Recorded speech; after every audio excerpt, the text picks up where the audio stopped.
दोस्तों आज के इस वीडियो में हम लोग हर का परिमेयकरण करना सीखेंगे। तो देखिए हमने हर का परिमेयकरण अच्छे से सीखने के लिए हमने यहाँ पे 4 प्रश्न लिया हुआ है। हम लोग इन चारों प्रश्नों में हर का परिमेयकरण करेंगे। तो सबसे पहले हम लोग ये समझ लेते हैं कि हर का परिमेयकरण होता क्या है, आखिर किसे कहते हैं। तो देखिए मैंने इसको बिल्कुल अच्छे से लिखा हुआ है। तो हर को परिमेय संख्या बनाने की प्रक्रिया को हर का परिमेयकरण कहते हैं। यानी कि जो हर होता है, किसी भिन्न में जो हर होता है उसको हम लोग अगर अपरिमेय संख्या है तो उसको हम लोग परिमेय संख्या में बदल देंगे तो उसे हम लोग कहेंगे हर का परिमेयकरण। तो यहाँ पे सबसे पहले आपको ये भी समझना पड़ेगा कि परिमेय संख्या क्या होता है और अपरिमेय संख्या क्या होता है। तो इसे भी आप लोग समझ लीजिए। तो मैं इसको बिल्कुल सिंपल भाषा में समझा देता हूँ संक्षिप्त में। तो देखिए जितना भी रूट वाला संख्या होता है वो सब अपरिमेय संख्या होता है। जैसे √2 हो गया, √3 हो गया, √5 हो गया और यहाँ पे √3 + 2 अगर इसको भी पूछे तो ये भी एक अपरिमेय संख्या है। तो देखिए इन सभी में देखिए ये सब रूट वाला आ रहा है, मतलब रूट कहीं ना कहीं पे है, तो ये सभी अपरिमेय संख्या है। और परिमेय संख्या की बात करें तो परिमेय संख्या में रूट नहीं होता है, ठीक ना। जैसे मान लीजिए 3 परिमेय संख्या हो गया, 4 परिमेय संख्या हो गया, 7 परिमेय संख्या हो गया। तो अगर आप लोग परिमेय संख्या और अपरिमेय संख्या को डिटेल में सीखना चाहते हैं तो उसके लिए आप लोग ये वीडियो देख सकते हैं। यहाँ पे हम लोग क्या करते हैं, अगर कोई भी भिन्न दिया गया है तो उसके हर को हम लोग परिमेय संख्या में बदल देंगे। तो इसी प्रक्रिया को हम लोग हर का परिमेयकरण कहते हैं, ठीक ना। तो देखिए हर का परिमेयकरण सीखने के लिए आपको ये रूट वाले संख्याओं का गुणा करना आना चाहिए, ठीक ना। तो ये कुछ रूल होता है, चलिए हम लोग इसे अच्छे से समझ लेते हैं। तो देखिए अगर आपको √3 और √7 के साथ गुणा करना रहे तो हम लोग कैसे गुणा करेंगे। तो देखिए दोनों रूट वाला है तो यहाँ पे आप लोग यहाँ पे रूट लिख लीजिए और इन दोनों का गुणा कर लीजिए। 3 × 7 = 21, यानी कि इन दोनों का गुणा करेंगे तो √21 आएगा। वैसे ही अगर आप लोग इन दोनों का गुणा करेंगे कितना आ जाएगा, रूट लगा लीजिए, 5 × 6 = 30। इन दोनों का गुणा करने पर रूट में 30 आएगा। अब यहाँ पे देखिए √3 और √3 इनका गुणा करेंगे तो यहाँ पे ये 3 आएगा। देखिए यहाँ पे मैं आपको बताना चाहता हूँ कि जब दोनों रूट में संख्या रहता है तो यहाँ पे जो संख्या आएगा वो रूट में आता है, और ये दोनों अलग अलग अगर संख्या है तो हम लोग गुणा करके अंदर लिख लेते हैं। ये देखिए 5 और 6 अलग अलग है तो हमने गुणा करके लिख लिया। लेकिन जब रूट के अंदर दोनों सेम रहता है, जैसे 3 यहाँ पे भी 3 यहाँ पे भी, तो ये केवल 3 आता है। यहाँ पे देखिए √5 है, √5 है, तो ये गुणा करने पर केवल 5 आएगा। अगर हम लोग यही वाला रूल लगाना चाहें इसमें तो क्या हो जाएगा, √9 आएगा। तो हालांकि देखिए मैं आपको बता दूं कि इन दोनों का गुणा करेंगे तो ये भी आएगा और ये भी आएगा। √9 ही तो 3 होता है। अब देखिए इन दोनों का गुणा करेंगे तो √25 भी आएगा और ये भी आएगा। तो अभी हमें केवल ये जानना है हमें कि √3 और √3 का गुणा करेंगे तो ये पूरा 3 आता है, और √5 का गुणा करेंगे तो पूरा 5 आता है। अब यहाँ पर देखिए एक संख्या है और एक जो है रूट वाली संख्या है, मतलब एक परिमेय संख्या एक अपरिमेय संख्या। तो इनका गुणा करेंगे तो क्या आएगा, तो सिंपल है, जो परिमेय संख्या रहता है वो पहले रहता है और अपरिमेय संख्या बाद में, यानी कि इन दोनों का गुणा करेंगे तो इतना आएगा। इनके बीच में यहाँ पे गुणा का चिन्ह छुपा रहता है, और इन दोनों का गुणा करेंगे तो बस परिमेय संख्या को आगे कर लीजिए और √5 को बाद में कर लीजिए, ठीक ना। तो आई होप आपको ये अच्छे से गुणा करना आ गया होगा। तो चलिए अब हम लोग परिमेयकरण करना सीखते हैं। तो देखिए सबसे पहले हम लोग इस पहले प्रश्न को हल करेंगे।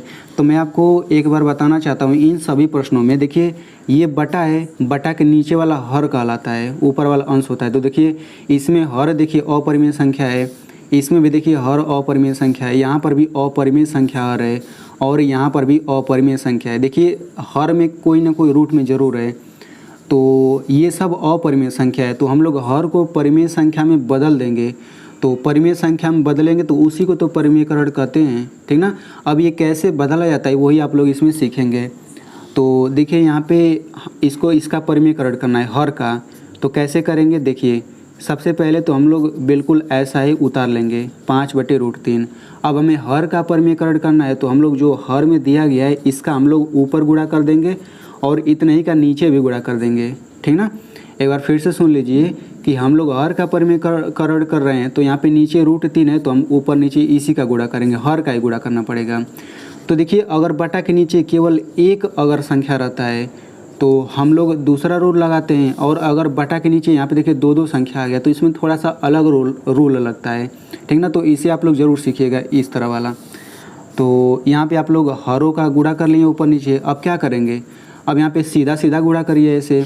तो 5 का √3 में गुणा करेंगे तो कितना आ जाएगा, 5√3 बटा, और इन दोनों का गुणा करेंगे √3 और √3 कितना आ जाएगा, पूरा 3 आ जाएगा। तो बस यही आंसर हो गया। देखिए हमें हर का परिमेयकरण करना था। देखिए तो हर शुरू में √3 अपरिमेय था और हमने हर को परिमेय संख्या कर दिया, यानी कि बिना रूट वाला कर दिया, तो परिमेयकरण हो गया। और इसमें अंश कुछ भी आया हमें उसके मतलब नहीं है, केवल हर जो है ना अपरिमेय से परिमेय हो जाना चाहिए, मतलब बिना रूट वाला हो जाना चाहिए, हर ऊपर कुछ भी हो तो वही आंसर हो जाएगा। इसी तरीके से इसका भी हम लोग कर लेते हैं। तो कितना हो जाएगा, सबसे पहले हम लोग इतना ही उतार लेते हैं, इसके बाद √5 का ऊपर गुणा कर देंगे और √5 का नीचे गुणा कर देंगे। अब इसके बाद से क्या करेंगे, ऊपर ऊपर गुणा करिए, नीचे नीचे गुणा करिए। तो इन दोनों का गुणा करेंगे तो कितना आ जाएगा, रूट में 35 आ जाएगा बटा, और इन दोनों का गुणा करेंगे तो ये 5 आ जाएगा। अभी हमने पीछे सीखा इस तरह का गुणा करना, तो ये आंसर हो जाएगा। देखिए शुरू में यहाँ पे रूट वाला था, अब ये बिना रूट वाला आ गया संख्या। अब इसका हम लोग परिमेयकरण करते हैं। तो अब देखिए इन दोनों प्रश्नों में केवल हर एक एक संख्या है, लेकिन इसमें हर 2 संख्या है। तो जब हर 2 संख्या रहता है ना तो हम लोग क्या करते हैं, सबसे पहले तो हम इतना ही उतार लेते हैं -1। अब देखिए इसमें भी हमें हर का परिमेयकरण करना है, तो क्या करेंगे, ये जो हर दिया है ना हम लोग इतना ही से ऊपर गुणा करेंगे और इतना ही से नीचे। लेकिन ये जो बीच में चिन्ह देखते हैं दोनों संख्याओं के बीच में, अगर यहाँ पे माइनस है तो हम यहाँ पे प्लस ऊपर करके गुणा करेंगे, ठीक ना। √5 + 1 ऊपर गुणा कर देंगे, उतना ही से नीचे भी गुणा कर देंगे। अगर यहीं पे प्लस का चिन्ह रहता तो हम बीच में माइनस माइनस करके तब गुणा करते हैं, ठीक ना। तो अब यहाँ पे आप देख लीजिए, अब हमें 3 का इन दोनों में गुणा कर लेना है और यहाँ पे इसका गुणा करना है इसके साथ में, ठीक है। तो यहाँ पे हम लोग इन दोनों का गुणा तो हम लोग आसानी से कर लेंगे, लेकिन यहाँ पे इन दोनों का गुणा करने के लिए आपको मैं यहाँ पे एक रूल बताता हूँ। तो वो रूल क्या होता है, चलिए हम लोग इसे समझते हैं। तो आप लोग इसे ध्यान से समझिएगा। तो देखिए यहाँ पे ये है 5 + 3, ठीक है, और यहाँ पे 5 - 3। मान लीजिए आपको इसे हल करना है, तो कैसे हल करेंगे, देखिए ये 5 में 3 जोड़ेंगे, मतलब देखिए 2 संख्या हमने लिया 5 और 3, इन दोनों संख्याओं के एक बार हमने जोड़ दिया और एक बार हमने इसको घटा दिया। तो यहाँ पे जोड़ेंगे तो ये 8 हो जाएगा और यहाँ पे घटाएंगे तो ये 2 हो जाएगा। अब देखिए दोनों कोष्टक के बीच में कोई चिन्ह नहीं, मतलब गुणा का चिन्ह होता है, तो 8 दूना 16, यानी इसको हल करने पर 16 आ रहा है। अब देखिए इसको दूसरे तरीके से भी हल करेंगे तभी 16 आएगा।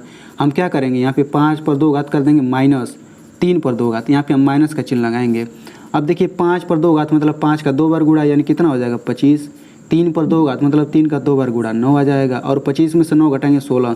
तो आप देख सकते हैं हमने इसको अगर इस तरह से हल कर रहे हैं इस पूरे को तभी 16 आ रहा है, और इसी को हम लोग इस तरह से हल कर रहे हैं तभी 16 आ रहा है। चलिए एक और हम लोग एग्जाम्पल लेते हैं। अगर 7 + 3 है और यहाँ पे 7 - 3 है, ठीक है, तो इसको हम लोग हल करते हैं तो 7 × 3 = 10 हो जाएगा, और यहाँ पे 7 में से 3 घटेगा, ये 4 आ जाएगा। गुणा करेंगे कितना आ जाएगा, 40 आ गया। अब इसको इसी के अनुसार हल करते हैं। दोनों संख्याओं को एक बार जोड़ा गया है, एक बार घटाया गया है। तो एक बार हम क्या करेंगे, 7 का स्क्वायर करेंगे -3 का स्क्वायर, तो 7 का स्क्वायर 49 हो गया, 3 का स्क्वायर 9।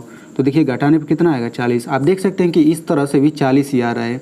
मतलब अगर हमें इसे हल करना रहे, मतलब इन दोनों का गुणा करना रहे, तो हम डायरेक्टली इस तरीके से भी लगा सकते हैं।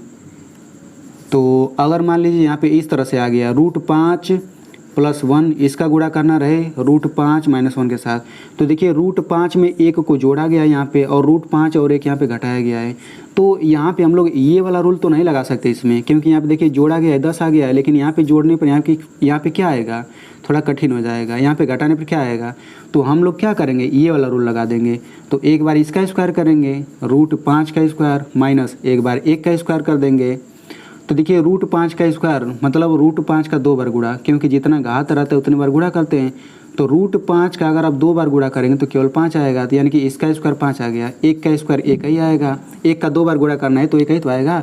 तो ये कितना आ जाएगा, 4, यानी कि इन दोनों का गुणा करेंगे तो ये 4 आएगा। तो आई होप आपको अच्छे से समझ आया होगा। और यहाँ पे एक चीज़ और समझ लीजिए, देखिए मान लीजिए यहाँ पे अगर 7 - 3 हमने पहले कर दिया और 7 + 3 बाद में, मतलब कि 2 संख्या हमने कोई लिया, एक बार उन्हें घटा दिया गया, एक बार जोड़ दिया गया, तभी हम लोग इसको इतना लिख सकते हैं, ठीक ना। क्योंकि अगर आप इसको हल करेंगे तो 7 में से 3 घटेगा 4 आ जाएगा, यहाँ पे 10 आ जाएगा।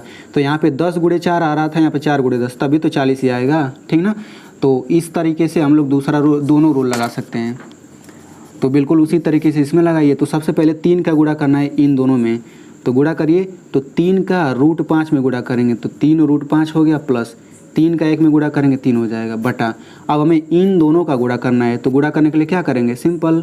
एक बार देखिए घटाया गया है, एक बार जोड़ा गया है, तो क्या करेंगे, एक बार इसका स्क्वायर कर देंगे तो 5 आ जाएगा, माइनस एक बार 1 का स्क्वायर करेंगे 1 आ जाएगा। तो इस तरीके से कितना आ गया, 3 √5 प्लस 3/5 में से 1 घटेगा 4। तो ये जो हो गया ये आंसर हो गया। तो आप देख सकते हैं कि शुरू में ये अपरिमेय था हर, लेकिन अब हर जो है परिमेय संख्या हो गया है, ठीक ना। उसी तरीके से इसको हल करिए। तो क्या करेंगे, सबसे पहले हम ये पूरा उतार लेते हैं। उसके बाद देखिए यहाँ पे नीचे 2 संख्या है, तो यहाँ पे प्लस है तो हम माइनस का ऊपर गुणा कर लेंगे, मतलब बीच में माइनस लगा करके। तो 4 - √3 ऊपर गुणा करेंगे, 4 - √3 नीचे गुणा करेंगे। अब इसके बाद से वही काम करिए, यहाँ पे ऊपर ऊपर गुणा करेंगे, नीचे नीचे गुणा करेंगे। तो यहाँ पे √2 का 4 में गुणा करना है, तो कितना आ जाएगा, 4√2 माइनस √2 का √3 में गुणा करना है तो √6 आ जाएगा। ये मैंने आपको नियम बता दिया है। और इन दोनों का गुणा करेंगे तो देखिए एक बार 4 और √3 को जोड़ा गया है, एक बार 4 और √3 को घटाया गया है। तो एक बार 4 का स्क्वायर करेंगे माइनस एक बार √3 का स्क्वायर करेंगे, तो कितना हो जाएगा, 4√2 माइनस √6 बटे 4 का स्क्वायर 16 हो जाएगा, और √3 का स्क्वायर 3। तो 16 में से 3 घटेगा, क्या आ जाएगा, 13। इसको हम डायरेक्टली यहाँ पे 13 लिख लेते हैं। तो देखिए शुरू में अपरिमेय था, अब ये परिमेय संख्या हो गया है। तो इस तरीके से ये आंसर हो गया। तो आई होप आपको अच्छे से समझ आ गया होगा। अब मैं आपको एक सवाल दे देता हूँ। तो देखिए यहाँ पे एक सवाल है, √2 बटे और √3, आपको क्या करना है, इसका परिमेयकरण करके बताना है आंसर।